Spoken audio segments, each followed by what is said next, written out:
এখন আমি কড়ি কমপ্লিট করব। কড়ি কমপ্লিট করা হয়ে গেলে কড়ির ডালটা সেলাই দিব। হ্যালো ভিউয়ার্স, আসসালামু আলাইকুম। আজ আমি নতুন আরেকটা ভিডিও নিয়ে আসছি। এখানে আমি একটু বড় সাইজের ফুলের ডিজাইন করছি। এই ডিজাইনটা দিয়ে আপনারা যে কোনো ধরনের কাজ করতে পারবেন। এর জন্য আমি ডিএনসি সুতা নিয়েছি, তবে এই সেলাইটা শাটিং সুতা বা ভয়েল সুতা যে কোনো সুতা দিয়ে করা যায়, ভালো দেখা যায়। এবং এই সেলাইটা দিয়ে কাঁথা, টেবিল ম্যাট, এমনকি জামাও সেলাই করা যায়, বাট ডিজাইনটা একটু বড়, জামা সেলাই না করলেই ভালো। আর এই ভিডিওর সঙ্গে আমি কিছু ইনফরমেশনও দেব, যেটা কিভাবে সেলাই করলে সুন্দর হয় এবং কিভাবে সেলাই সুন্দর করে করা যায়। অনেকের কাছে সেলাই করার পরে ফ্রেম খুললে পরে সেলাইটা কুঁচকে আসে, মসৃণ থাকে না, এটা অনেকেই বলে। এর জন্য মূলত ফ্রেমের, যখন আমরা কাপড়ের সঙ্গে ফ্রেম সেট করি, ফ্রেম সেট করার কারণে এরকমটা হয়। যদি আপনি অনেক বেশি ফিটিং করে ফেলেন কাপড়, সেক্ষেত্রে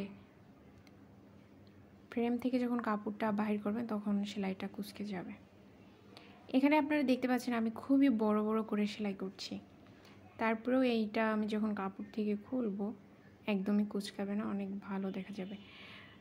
এখানে কথা বলতে বলতে আমার পুরো ফুলের কাজটা হয়ে গেছে, এবং ফুলের সাইডে একটু গর্জিয়াস ও 3D লুক আনার জন্য আমি সাইডে বর্ডার লাইন করে নিচ্ছি। এর জন্য আমি যে হুঁচটা দিয়ে সেলাই করছিলাম সেটাই আছে, এবং যে পরিমাণে সুতা নিয়েছিলাম প্রথমে 3 তার, সেই সুতাই আছে, নিয়ে বড় একটা সুজের সাথে ভাঙিয়ে বর্ডার লাইনটা করছি।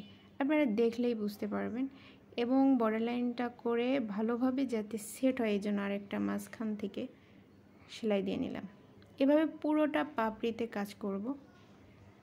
আমার কাছে আর কি মনে হয় যে বড় সেলাই দিয়ে কাঁথা সেলাই করলে সব থেকে বেশি ভালো লাগে, এবং বাচ্চাদের জামা। তারপরেও অনেকের পছন্দ আমার মতো তো হবে না, তো আপনার যেটা ভালো লাগে আপনি সেটাই সেলাই করতে পারবেন, খুবই অল্প সময়ে করা যায় আর খুবই সহজ সেলাই। আর আপনাদের সেলাই সম্পর্কিত কোনো প্রশ্ন থাকলে অবশ্যই আমাকে কমেন্টে জানাতে পারবেন, চেষ্টা করবো অ্যান্সারগুলো দেওয়ার জন্য।